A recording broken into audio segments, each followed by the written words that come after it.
এখন কারা ভাঙতেছে এই বাংলাদেশে। আর আমি দেখছি যে ইন্ডিয়াতে কয়েকটা মিডিয়া ভুল প্রচার করতেছে যে হিন্দুদের মেরে ফেলতেছে, হিন্দুদের বাড়িঘর আপনার পুড়ে ফেলতেছে, হিন্দুদের উপর অত্যাচার করতেছে, মানে একটু বাড়িয়ে বেশি করতেছে। কারণ তারা সবসময় এই মিডিয়াগুলো মুসলমানদের বিরুদ্ধে, মুসলমানদের দুষ্টুটিগুলো তারা বড় আকারে প্রচার এবং বিশ্বের কাছে তারা এটা প্রমাণ করাতে চায় যে মুসলমানের হলো জঙ্গিবাদ, মৌলবাদী, এভাবে তারা বলে তারা মুসলমানদেরকে কালারিং করার জন্য, তাদেরকে জঙ্গি হিসেবে চিহ্নিত করার জন্য বিশ্বের দরবার তারা বড়ই তৎপর। তো এই বিষয়ে আমাদের আসলে সজাগ থাকতে হবে, বিশেষ করে মুসলিম যারা রয়েছে।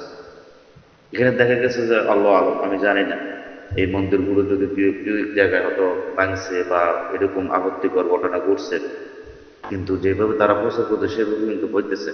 হয়তো কোনো কিছু কিছু জায়গায় এগুলো একবারে সংখ্যা কম, এরকম কিছু মানুষ নামে পশু রয়েছে যারা মুসলমানকে বদনাম করার জন্য, আসলে তারা মুসলিম, তাদের মধ্যে মোনাফিকের কাপড়তা রয়েছে। কারণ প্রকৃত মুমিন মুসলিম কখনো অন্যের উপাসনায় আঘাত হানবে না। আর অন্যের অন্যায়ভাবে কাউকে কাউকে কারো উপর হাত তুলবে না, কোনো অমুসলিম কাফেরদের উপর জুলুম অত্যাচার করবে না, কখনো ইসলাম এটা শিক্ষা দেয় না। এবং কোনো প্রকৃত মমিন মুসলিম কখনো করবে না এটা।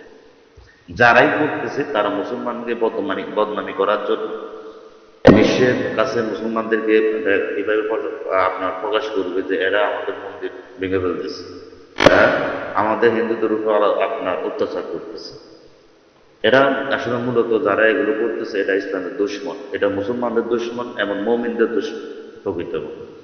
এই আপনার অবস্থাতে এখন যদি কোনো মন্দির ভেঙে ফেলা হয়, তাহলে দেখা গেছে যে ভারতে আমাদের অনেক মুসলিম আছে, বা বিশ্বের দরবারে আমাদেরকে একটা জঙ্গিবাদ হিসাবে যেভাবে পশ্চিমা মিডিয়াগুলো প্রচার করছে আগে, যেমন ইন্ডিয়াতে কিছু অধিকাংশ মিডিয়াগুলো আমি দেখছি যে প্রচার করতেছে মৌলবাদী জঙ্গিবাদ, হুজুরেরা জঙ্গিবাদ, সরকারকে আহ্বান জানাইছে আগে যে মাদ্রাসাগুলো বন্ধ করার জন্য, এভাবে তারা কিন্তু বলছে, এভাবে তারা বলছে। এখন হয়তো এই মুনাফিকেরা, কিছু মুনাফিক মুসলমানদারি লাগেজদারি আবেগের বসে বসে হয়ে অত কিছু মুসলিম এগুলো ভেঙে ফেলতেছে, যাদের কাছে ইসলামের কোনো জ্ঞান নেই, যাদের মধ্যে ইসলামের কোনো আমল নেই, তাদের মধ্যে কোনো আপনার মুসলিমের কোনো চরিত্র নেই, আমল নেই, তারা এইসব কর্মকাণ্ড করতেছে দুই এক জায়গায়, সব জায়গায় দুই এক জায়গায় করতেছে। এখন আমাদের করণীয় হলো যেটা আপনার বলছেন, পাড়া যদি দেওয়ার প্রয়োজন, পাড়া দিতে হবে মুসলমানের স্বার্থে।